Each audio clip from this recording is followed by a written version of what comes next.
resalto que hacemos en las agendas para reconocer justamente esto, ¿no? La resiliencia que tuvo el sector exportador en el 2020, donde en un momento, y ahí lo decía en el discurso de inauguración de la convención, transportémonos en el pasado al mes de marzo, abril del año anterior, donde prácticamente la pandemia nos paralizó, nos generó miedo, nos generó inquietud, nos generó una forma de tener que innovar en ese momento para no perder un solo dólar de exportación. Es decir, el sector exportador superó algo que era impensable al inicio de la pandemia, ¿no? Es decir, que superemos los 15,000 millones de dólares de exportaciones, en donde prácticamente, sin temor a equivocarme, los ingresos que trajo el sector exportador no petrolero ayudaron a amortiguar la crisis económica y salvaron la dolarización. Y eso le quería decir justamente porque hay que recordar y recalcar que esa parte que durante la pandemia el sector exportador fue quien mantuvo los ingresos del fisco, ¿no? Eso hay que señalar.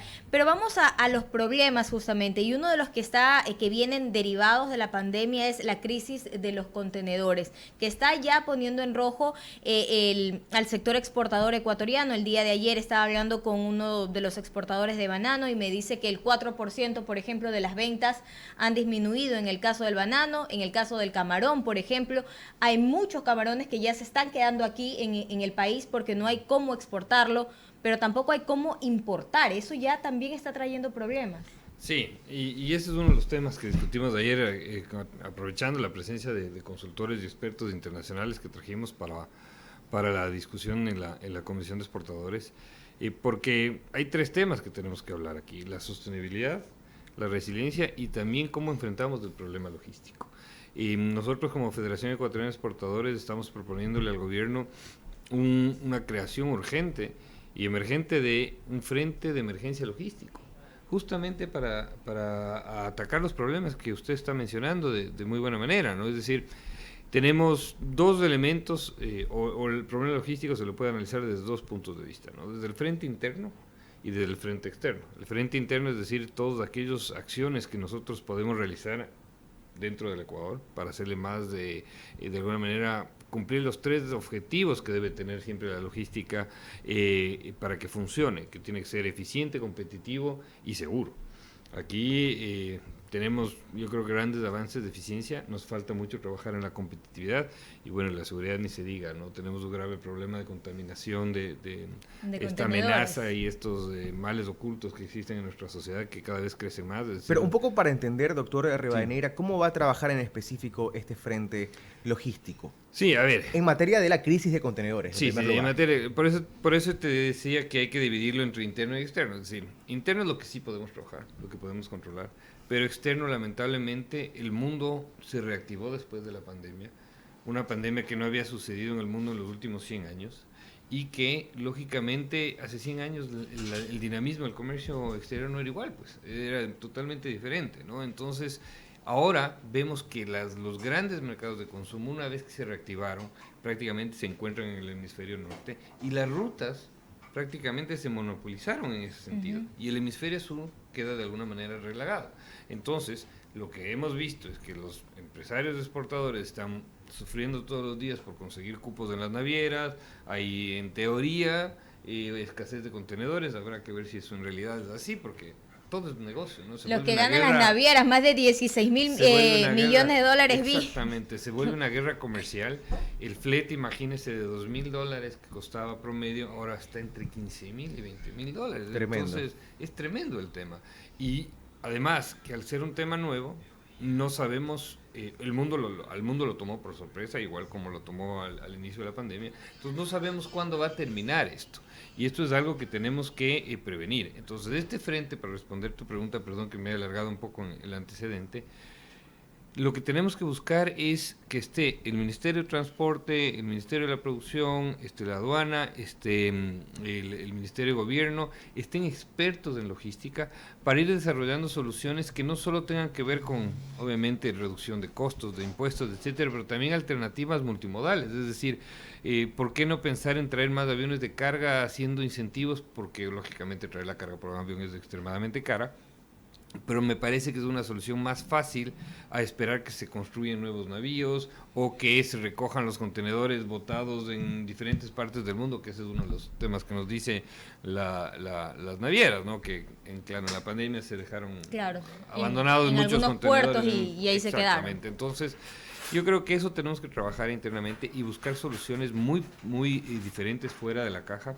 Y yo no soy experto en logística, les tengo que advertir, pero sí tener y contar con la gente que pueda pensar, no sé, traigamos vehículos de lujo, por ejemplo, en un avión y reduzcamos el impuesto de los consumos especiales de esos vehículos para que sea atractivo. Eso le iba a decir, porque si lo traigo por avión no es lo mismo que traerlo en un contenedor y me va a salir carísimo.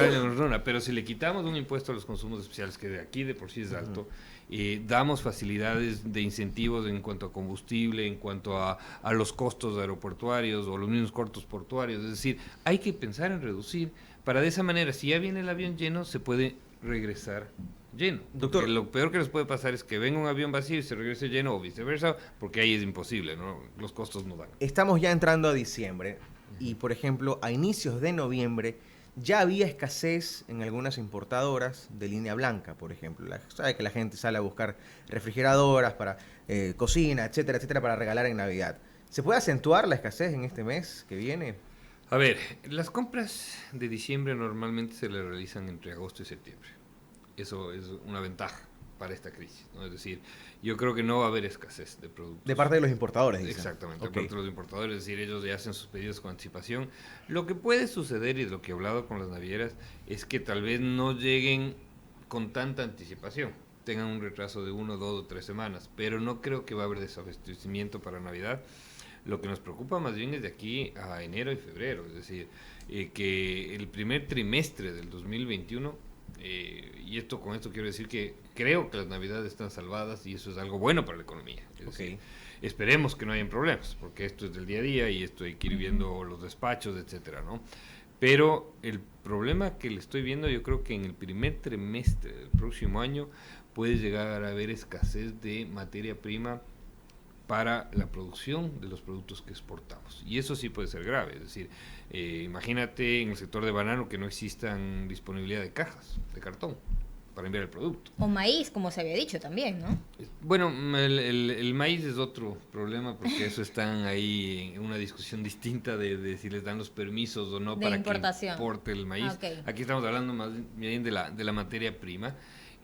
O que, por ejemplo, el día de mañana nos quedemos sin latas de atún, ¿no es cierto? Sin los materiales para procesar las latas de atún, que es donde se industrializa nuestro producto de la pesca y que se manda al mundo exterior, ¿no? Entonces, a los mercados de afuera. Entonces, eso es lo que tenemos que tratar de evitar, porque la economía del país no da para darnos el lujo de perder un solo dólar de exportación. Es decir, nosotros con nuestras expectativas de crecimiento de este año vemos que al crecer un 10% seguramente vamos a superar la barrera de los 16 mil millones de dólares y eso es una excelente noticia para el país, porque estamos viendo que el sector exportador ecuatoriano cada vez crece más, cada vez se convierte en una, bueno, ya lo era, pero quiero insistirlo, en una solución real y tangible para el crecimiento económico del Ecuador, para la generación de divisas, para la generación de empleo. Entonces, no podemos dejar que este avance, este boom que tuvimos en el 2020, donde demostramos que podemos alimentar al mundo, donde demostramos que podemos ser prácticamente un gran exportador agroalimentario, se vea frenado por este problema que es ajeno a nosotros. Sí, entonces, ahí tal vez hay que buscar también, y con esto termino porque sí es importante mencionarlo, nosotros ahora como presidente de la Federación Ecuatoriana de Exportadores del Comité Empresarial Ecuatoriano nos tocó en turno ser presidentes del Consejo Empresarial Andino, dentro de la Secretaría de la Comunidad Andina de Naciones. Y al tener esta presidencia ya tuvimos el viernes pasado una reunión importante con los otros gremios de Colombia, de Perú, porque ellos también están viviendo este problema, para ver estrategias de reformar, por ejemplo, la base de cálculo de los fletes a nivel andino y de esa manera abaratar los costos. Entonces, uno puede trabajar en lo interno, en lo regional, y también hay que ver y pensar, y yo creo que aquí las autoridades y sobre todo la Cancillería va a tener, y el Ministerio de Producción va a tener mucho trabajo, es en ir a la Organización Mundial del Comercio y plantear este problema, porque puede ser un problema que no sabemos cuándo termine, ¿no? Usted ha dicho algo importante, se necesita entonces que se involucren entidades públicas, como el Ministerio de Transporte, lo he dicho en un inicio, para ver qué otras formas se buscan para no paralizar el sector de la exportación e importación también. ¿Han encontrado puertas abiertas en el Ministerio de Transporte? ¿Han hablado ya con ellos? ¿Le han planteado estas alternativas? A ver, sí, no sentimos, y esto te digo sin ánimo de ofender a nadie porque hemos tenido receptividad, pero no sentimos que hay ese sentimiento de urgencia de parte de las autoridades, como lo estamos viendo nosotros. ¿Del ministro de Transporte? No, del ministro, de todas las Del autoridades, gobierno. No Sí. quiero señalar uno, ¿no? Lógicamente, los ministros están con muchos problemas coyunturales. Está la ley, hubo la semana pasada este gran evento en Quito que hay que destacar, que fue el Ecuador Open for Business, que fue un evento que no lo había vivido yo en 20 años y que hay que felicitarles al ministro Prado por haber organizado esto. Y esperemos que esos $3,000 millones de intenciones de inversiones se concreten, porque eso es empleo y es plata para nosotros. O sea, ahí es felicidad para todos si eso viene, ¿no? Y esperemos que le vaya muy bien en la conclusión de eso. Entonces, y a eso le sumas el tema de la ley tributaria, y a eso le sumas el tema de la fijación de los salarios, entonces, y a eso le sumas el tema de la seguridad y el problema de las cárceles. Entonces, los frentes que tiene abierto el gobierno son muy amplios, ¿no es cierto? El gobierno siempre, o el Estado, tiene necesidades infinitas, pero lo que necesitamos es sentarnos a construir esta mesa. Insisto, yo creo que necesitamos las mejores mentes ahora para ir pensando cómo podemos dar una solución y abaratar los costos, ver medidas multimodales como el ejemplo que les ponía. Puede ser que el ejemplo que les dije es una tontera, ¿no? Es decir, ya si se analiza en la práctica termina siendo que no es bueno, pero hay que buscar alternativas de conexión, por ejemplo, mandar en avión a Panamá y de Panamá que se vaya directamente, es decir, todos esos vacíos de rutas que pueden haber, hay que ver la manera de suplirlas para que tanto los productos importados que tengan que venir acá para el comercio y para la importación de materias primas, de bienes de capital, no frenen la producción. Hasta el momento, yo te diría que estamos en mejores condiciones como Ecuador, que Perú y que Colombia y que Brasil. No hemos tenido escasez de nada, y eso es importante. Pero no por eso significa que vamos a quedarnos de manos cruzadas ante un problema tan grave y tan importante, y además con un encarecimiento de costos en productos que muchas veces la utilidad es del 1 o el 2%, ¿no? Doctor, usted habló de un tema muy importante y que preocupa también al sector exportador, la contaminación de los contenedores, y es que cada vez se está volviendo más frecuente. El principal producto que se ve afectado es el banano. Yo preguntaba por qué el banano lo buscan las mafias, ¿no? Los narcotraficantes, y me dicen, bueno, porque el banano va a Europa, donde más allá de querer la fruta, quieren droga también, ¿no? Cuesta muchísimo más.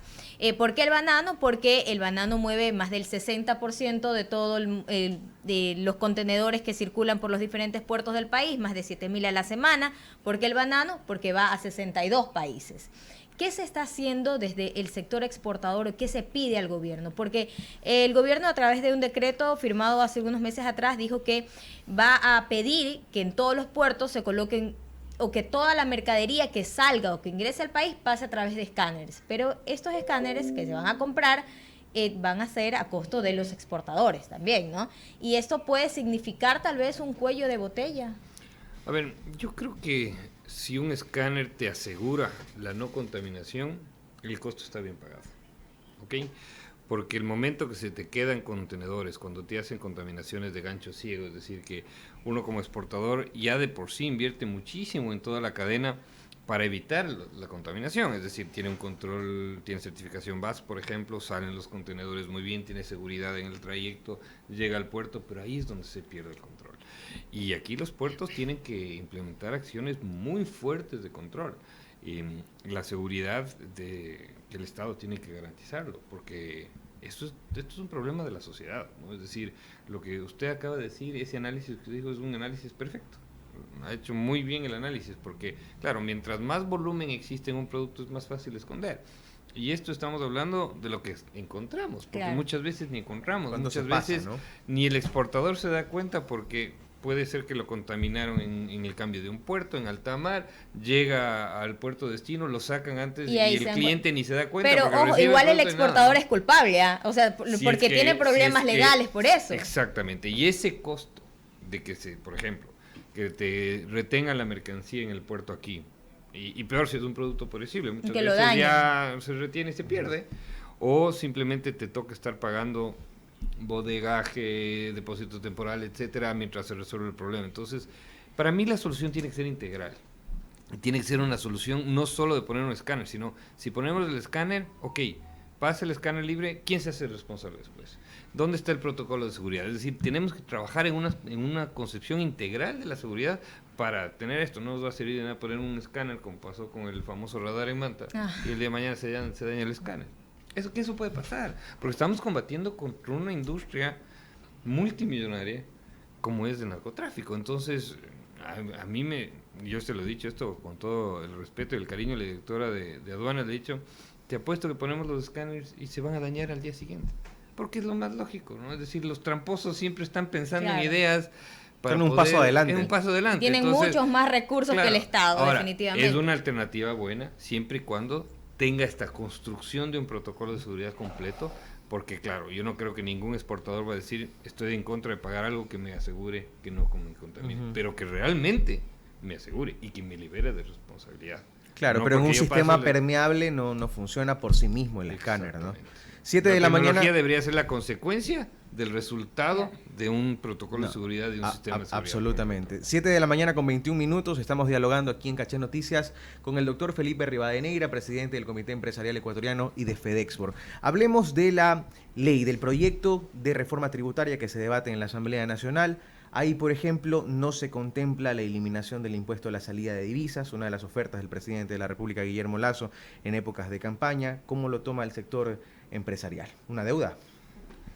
A ver, aquí, tú lo has dicho bien, hay sentimientos encontrados, ¿no? Porque vemos que el gobierno tiene buenas intenciones, que tiene buenas acciones en materia de agenda comercial, en materia de inversiones, el regreso del Ecuador al CIADI, por ejemplo, los anuncios de firma de acuerdos comerciales, vemos también que el decreto 69, este decreto también de seguridad, es decir, vemos que hay acciones positivas. Yo creo que el gobierno tiene además un equipo de trabajo muy profesional, con muy buenas intenciones, pero claro, creo que llegaron y se encontraron con un monstruo y algo que hay que decirlo, esa adicción que tiene la sociedad ecuatoriana a este estado obeso, ¿no? Es decir, hasta el sector privado se acostumbró a vivir de las compras públicas, ese modelo económico del expresidente Correa, de ese gasto constante de parte del Estado, nos hizo adictos como sociedad a esto. Entonces, ahí están los impuestos indirectos, como el impuesto a la salida de divisas, que representa más de 1.200 millones de dólares. Todos sabemos que es un impuesto antitécnico,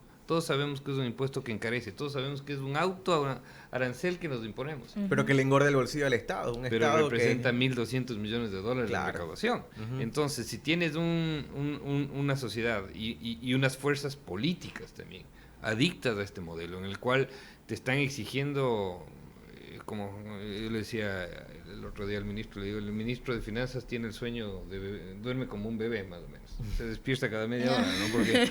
Porque en realidad los pedidos de los municipios, de los gases, de todos los que viven alrededor del Estado son infinitos, es decir, que necesito para el puente esto, que necesito para la escuela esto, que necesito para pagar, o creamos una ley, por ejemplo, para el magisterio sin tener los recursos y que eso representa 2.000 millones de dólares. Es decir, tenemos una infinidad de ejemplos.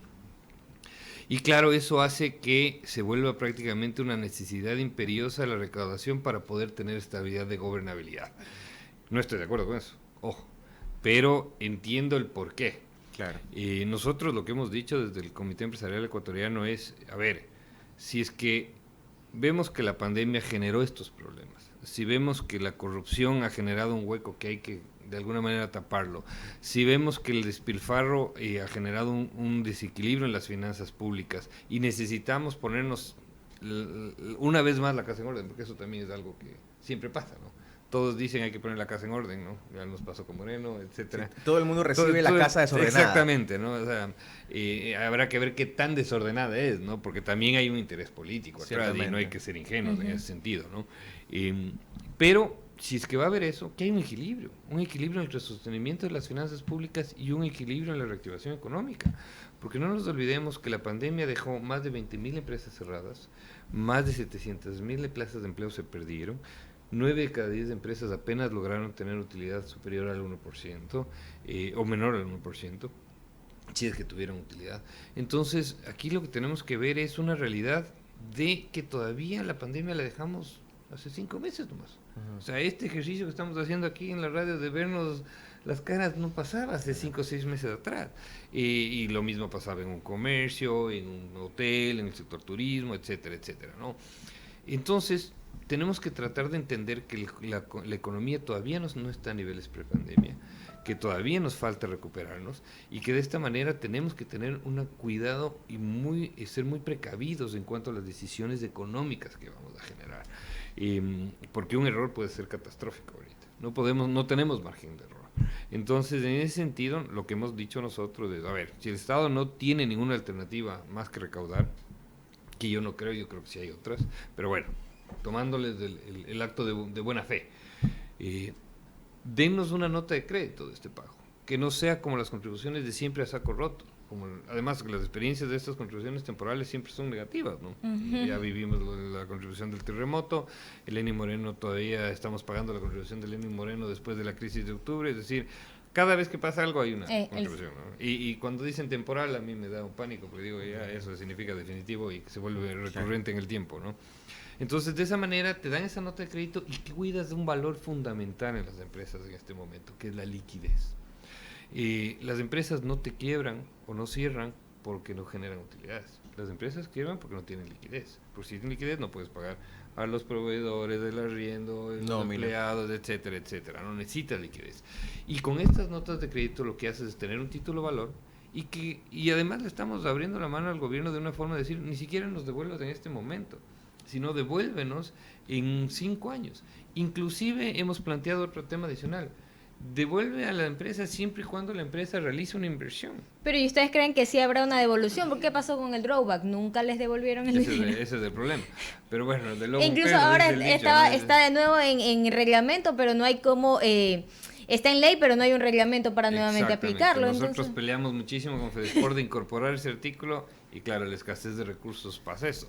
Pero de esa manera, si tienes esta nota de crédito redimible a 5 años, que debería ser automática la devolución, porque aquí estamos pensando de una forma disruptiva, de una forma diferente, para que no caiga ese recurso en saco roto y sobre todo para que el Estado se responsabilice y hay una corresponsabilidad. Yo recibo los recursos, pero tengo que trabajar en ¿qué? Reducir el tamaño del Estado, reducir el despilfarro, el gasto inapropiado, reducir o controlar, más bien dicho, las compras públicas, significarlas, que las compras públicas sean a precio de mercado, que no se vaya el 30% en corrupción. Es decir, hay muchas acciones que todavía puede hacer, ir desmontando poco a poco el impuesto a la salida de las divisas, que es un problema, lo que tú bien decías, y los impuestos indirectos, por ejemplo, eso es algo positivo que está en la ley, que el impuesto a los consumos especiales del presidente lo puede ir reduciendo. ¿Por qué en este país pagamos 3 veces más por un auto? Esa es una realidad que afecta a la economía. Si uno se pone en negocio, necesita una camioneta, tiene que pagar 3 veces más del costo de impuestos de una camioneta. Es decir, no hay muchos temas que son perversos en la economía ecuatoriana, que fueron creados con una perversidad para ir generando este problema, que no los logramos desmontar. Entonces, si nos dan esa nota de crédito, tenemos un título de valor que lo podemos negociar en el mercado con un castigo, porque al ser redimible en 5 años va a tener un castigo, pero de esa manera la empresa puede asegurar liquidez y la liquidez no se va a ver afectada.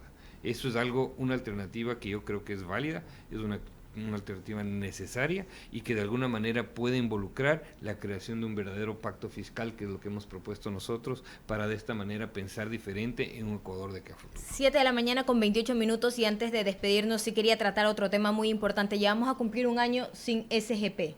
Yo sé que esto no es un tema solamente de Ecuador, sino que tiene que estar en la agenda de Estados Unidos, pero no está.